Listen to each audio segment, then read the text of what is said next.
अल्हम्दुलिल्लाहि वहदा वस्सलातु वस्सलाम अला मन ला नबिय्य बाद अम्मा बाद। आज के वीडियो में मैं पहली दफ़ा नमाज से संबंधित कुछ इन्फॉर्मेशन आपके साथ में साझा करूंगा इंशाअल्लाह।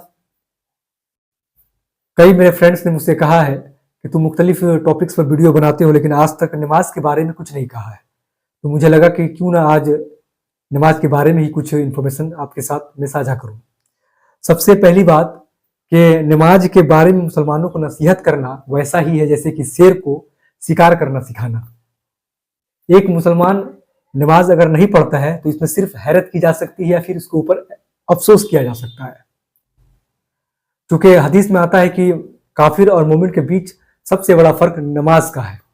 अगर इन दोनों के बीच से नमाज को निकाल दिया जाए तो फिर काफिर और मोमिन के बीच कोई डिफरेंस बाकी नहीं रह जाएगा। आप इससे पता कर सकते हैं कि नमाज मुसलमानों के लिए कितनी अहम है। नमाज के सिलसिले में अल्लाह के रसूल मोहम्मद सल्लल्लाहु अलैहि वसल्लम ने फरमाया कि मेरी आंखों का ठंडक है। ठंडक से मुराद कि नमाज पढ़ने से दिलों को, कल्ब को सुकून मिलती है, आखिरत में जीत जाने का एहसास होता है। ऐसी ये नमाज है। दुनिया की तमाम इबादतें का हुक्म जमीन पर मिला है और सिर्फ नमाज अरसे बरी पर यानी सिदरतुल मुंतहा पर अल्लाह ने अता किया है। आप इस बात से भी आप इसकी अहमियत का एहसास कर सकते हैं। अब मैं बात करूंगा कि कैसे लोगों पर नमाज बोझ है। असल में यही मेरा टॉपिक है।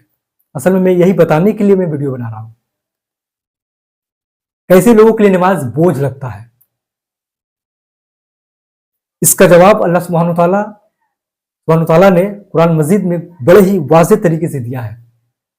अल्लाह सुब्हानहू तआला का इरशाद है सूरह बकरा चैप्टर नंबर 2 आयत नंबर 45 में कि वस्तईनु बिस्सब्रि वस्सलाह, बेशक मदद चाहो नमाज और सब्र से।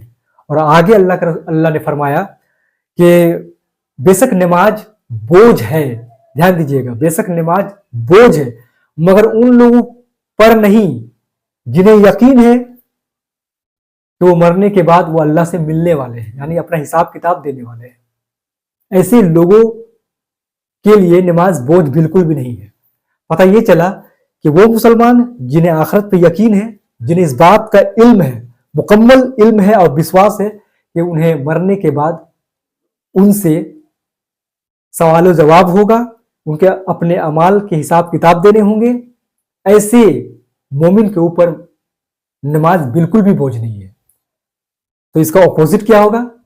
उन लोगों के लिए नमाज बोझ है जिन्हें आखिरत का डर नहीं है। और मैं देखता हूं कि यह बात बिल्कुल 100% सही है। आज हम मुस्लिम बाय माउथ नजर आते हैं, मुस्लिम बाय एक्शन से काफी दूर है।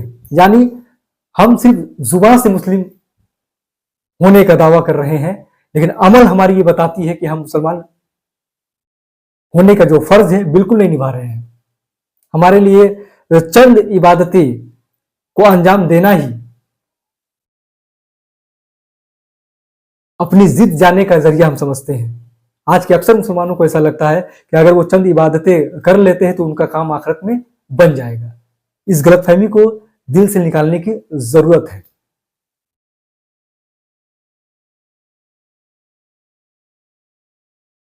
नमाज एक ऐसी अनमोल दौलत है जिसका एहसास खुशनसीब लोगों को एहसास दुनिया में हो जाता है और बदनसीबों को एहसास आखिरत में होगा। नमाज इतनी अहम चीज है कि आप चाहे जिस सिचुएशन में रहें, चाहे आपके साथ कुछ भी हो जाए, आपके हालात चाहे अच्छे हो या बुरे हो, नमाज किसी सूरत में माफ नहीं है। लिहाजा अगर हम मोमिन हैं तो नमाज को मुकम्मल तरीके से अदा करें। और ये तमाम इबादतों में सबसे बड़ी इबादत है नमाज। नमाज अल्लाह का हक है जिसे हर हाल में इस हक को अदा करना ही होगा। मुझे उम्मीद है कि इस वीडियो से हमारे दोस्त, हमारे रिलेटिव्स, तमाम सुनने वाले एक पॉजिटिव लर्निंग लेंगे और नमाज जैसी अनमोल दौलत को अपनी ज़िंदगी में कमाने की कोशिश करेंगे। नमाज दौलत है, इसे कमाना है और ये वक्त है इस दौलत को कमाने का, वरना आखिरत में या तो खुशी होगी या तो फिर पछतावा होगा। मुझे उम्मीद है कि आप जरूर से जरूर नमाज कायम करेंगे। वमा अलैना इल्लल बलाग। अस्सलामु अलैकुम रहमतुल्लाहि व बरकातुहू।